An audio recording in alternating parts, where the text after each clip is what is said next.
Ok, nous voilà pour cette seconde partie du BOX entre Monto et Stasis. Je suis toujours en compagnie de Nanar. Et effectivement, comme le dit Stasis à l'instant sur le chat, nous sommes C'est la même map. sur la même carte.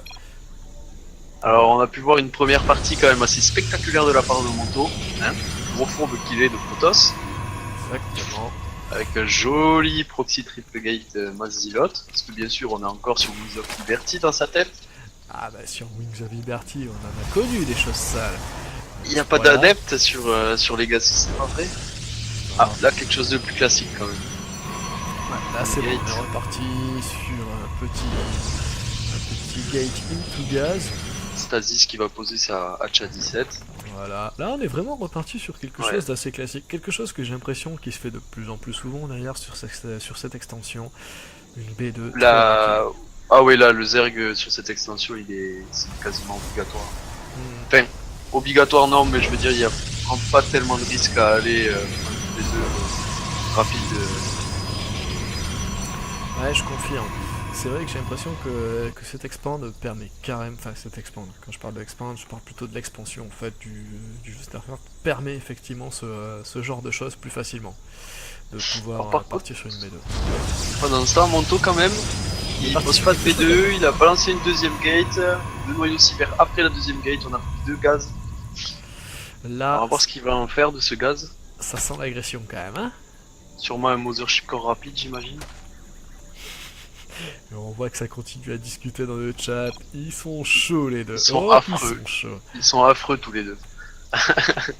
Bon, la Voilà. poule qui arrive pour le joueur Voilà, Zerg, qui la fait sa poule petite qui popote. arrive, la B2 du Zerg qui arrive. On est dans un scénario type classique pour un Zerg, effectivement. Monto qui a quand même un placement de bâtiment assez intéressant. Bah Il va écoute, protéger sa ligne de minerai et son Nexus avec ses pylônes vraiment exactement. centrés sur l'intérieur de sa base pour les photons de charge, j'imagine. Bah, c'est quelque Je vois. chose que je l'ai vu faire souvent. Bah, ça marche plutôt pas mal contre Zerg. Parce qu'au final, on a juste l'entrée en haut à droite qui vient juste d'être bouchée à l'instant par la Ah, dernière. c'est Par le vraiment dernier intéressant. run-by. Non, c'est. Il bouche énormément en fait les entrées pour le run-by de Zergling. Par contre, conseil crépusculaire. Hein. Ah, et il est parti sur quelque chose de très agressif sur B1. On va Je voir. pense que Une ça petite va être quelque unité qui lui chose fait de plaisir. fourbe. Il va falloir que Stasis réagisse quand même. Parce que là, il continue de droner. Enfin, il lance les 8 premiers Zerglings, mais il y a déjà 2 adeptes. Et ouais, là ça peut être On a quand même dangereux. la troisième gate qui est lancée. On a les glaives résonantes. Alors là, ça va être quelque chose. Ça, Masse adepte sur une base genre de all-in, j'imagine. c'est assez sale. Parce que là, au final, il faut dire ce qui est. C'est vraiment en fait Monto qui va faire le premier coup en fait sur l'échiquier, qui va envoyer directement sa première attaque à coup d'adepte. Mais là, on a quand même Stasis qui sort. Mais bon, avec 8 Zerglings sans le speed contre des adeptes qui vont avoir les glaives résonantes, le Mothership Core et le placement des bâtiments qui est vraiment très très bon. Je pense que ouais, là, Stasis c'est vraiment pas une bonne situation. En plus, il se remet à droner. 9 drones en production. Aïe C'est aïe aïe, j'ai ça. peur que là. Il ne se rend juste pas compte de ce qui va lui tomber dessus en fait. Tout simplement. Par Bon, contre, on ajoute des queens, ça c'est bien. On fait une troisième queen quand même. bonne nouvelle. Elle va permettre de pouvoir dans tous les cas envoyer de la tumeur muqueuse. Le Et il T2 va qui est, essayer de prendre de l'information avec ses Zerglings. le T2 qui est quasiment terminé pour le joueur Zerg. Donc là nous avons les premiers adeptes qui sont en train d'avancer gentiment vers la base Zerg. Ça va, ils se dégourdissent les jambes. En attendant que l'amélioration des glaives se fasse. Ça s'approche, ça Ah, les s'approche. premiers Zerglings quand même qui grattent.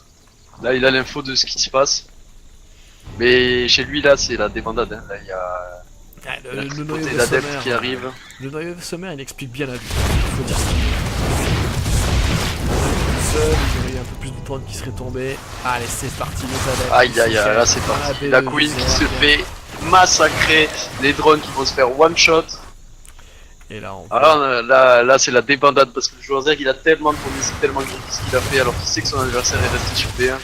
Là les Zerglings qui arrivent mais ils sont pas assez nombreux, on n'a pas le plus d'attaque. On a les glaives résonnants quand même qui sont sortis. Même s'il arrive à défendre, je pense que le dégât est fait. On voit la différence, effectivement, les glaives résonance, c'est juste super violent quoi. Ah bah on se retrouve avec les adeptes qui font le café. Hein.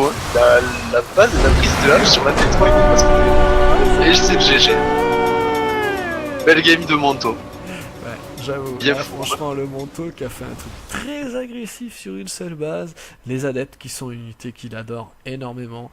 Et il l'a bien fait voir sur cette partie en tout Je cas. suis plus concentré sur la musique que sur la partie. Ça va. En tout cas, c'était une partie assez intéressante. Ouais, là, dans tous les c'était- cas, on a vu un build agressif. De toute façon, je vais perdre donc. Ça fait 2. Hein. Et ouais, ça en fait 2. La masse Zilote, la masse Adept, il manque plus que le canon rush. Et là, il aura fait le tour des gros cheese. Voilà, dans le genre BOX, si c'était un BO3, on peut dire ce qu'il est. Là, le Monto a. Ah, Monto a remporté le Ouais, BO sans problème. C'est là qu'il faut que maintenant le petit Staz se réveille et ça devrait. Là, il faut une réaction. Il faut une réaction. C'est ça. Faut re- Et ben en tout cas, c'est une partie intéressante. On coupe ici en mode dégueulasse. Et à la Et prochaine. on vous dit à de suite pour la prochaine game. Exactement, c'est plus intelligent.